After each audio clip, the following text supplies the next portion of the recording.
అది రాజ్యాంగంలోనే ఉన్నదని మా పార్టీ వాళ్ళు ఫార్వర్డ్ చేశారండి. మళ్ళీ ఏమైనా చిన్న చిన్న కరెక్షన్స్ ఉంటే నేను అడిగి చెప్పగలను. అంటే 77 లో కాన్స్టిట్యూషనల్ అమెండ్మెంట్ ద్వారా చేసినట్ట అది, లేకపోతే ఫార్వర్డ్ చేస్తాను సాయి గారు దాన్ని. సరే అంటే నేను రాసింది కాదు, అందులో చెప్పడానికి ఉన్నది. బట్ నా పాయింట్ ఏంటంటే అండి, మర్యాదగా వారికి ఇచ్చిన అవకాశాన్ని యూటిలైజ్ చేసుకోలేకపోయారు. ఇప్పుడు ఇది నాకు రెండో యాంగిల్ నుంచి చూస్తుంటే ఆయన రాకుండా అడగడం అనేది అసలు కరెక్ట్ కాదండి. సభకు వచ్చి ఆయన్ని కనుక అడుగుంటే కనుక ఖచ్చితంగా జగన్మోహన్ రెడ్డి గారు పద్ధతి ప్రకారం వెళ్తున్నారు, పద్ధతి ప్రకారం చేస్తారు. ఇప్పుడు దాకా లాస్ట్ టైం ఆయన శాసనసభ అంతా హేళనగా నడిపినట్టు అనిపించింది. ఎత్తటి వాళ్ళు కూడా అంతే హేళనగా చూసేవారు. చాలా సార్లు చెప్తా ఉంటారు, రాజకీయాలు అనేది స్పోక్ ఆఫ్ ది వీల్ కింద నుంచి పైకి ఎలా వస్తే నైట్ గంటలు మారిపోతూ ఉంటాయండి.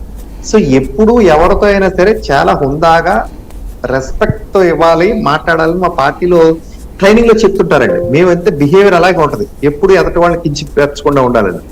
ఇప్పుడు ఇంకోటి కూడా చెప్తారండి, ఇందాక వెంకటరెడ్డి గారు చెప్పారు, ఏది బీజేపీకి ఈ స్థానాలు ఉన్నప్పుడు ఇచ్చారు, లేదా టీడీపీకి ఈ స్థానాలు ఉన్నప్పుడు ఇచ్చారంటే అప్పట్లో ఏది హౌస్ అధికారి అదే హౌస్ లో రెస్పెక్ట్ కూడా ఉండిద్ది సాయి గారు. ఇప్పుడు మాకు 2 స్థానాలు 6 స్థానాలు ఉన్నప్పుడు కూడా వాజ్పేయి గారిని వేరే అంటే స్పోక్స్ మెన్ గా ఎవరిని స్టేట్స్ మెన్ గా ఎవరిని పంపాలంటే కాంగ్రెస్ వాళ్ళు వాజ్పేయి గారు లాంటి వ్యక్తిని పంపిన రోజులవి.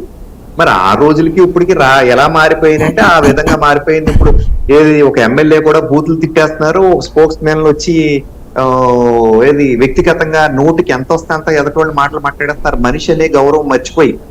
మరి అవి ఇవి అంటే రోజులు మారినాయండి. ఇప్పుడు అన్నిటికీ ఏది పారాసిటమాల్ కాకుండా తలనొప్పి మందు, ఏ మందుకి ఆ మందు ఇవ్వాలంటే వైసీపీ వాళ్ళు నేర్పుతున్నారు అందరికి. సరే అది వాళ్ళ స్కూల్ అనుకోండి, ఎవరి స్కూల్లో వాళ్ళు అలాగుంటేనే ఉంటది.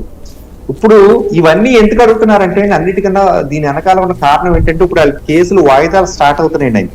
మొన్న లాస్ట్ వీక్ ఎప్పుడు నోటీస్ కూడా వచ్చింది. ఆ కేసులు వాయిదాలకు వెళ్ళడం కోసం, ఆ హోదా కోసం అని అడుగుతున్నారని ఒక అనుమానం ఒకటి.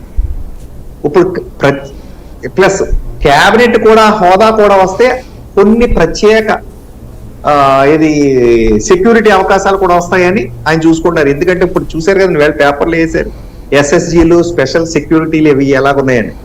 ఏమండి మొన్నటిదాకా ఆయన వీధిలోకి వెళ్లకుండా ఆపేశారంటే ఎంత అన్యాయం సాగర్. నేను లాస్ట్ వీక్ విజిట్ చేశాను, చిన్న 30 సెకండ్స్ చెప్తాను.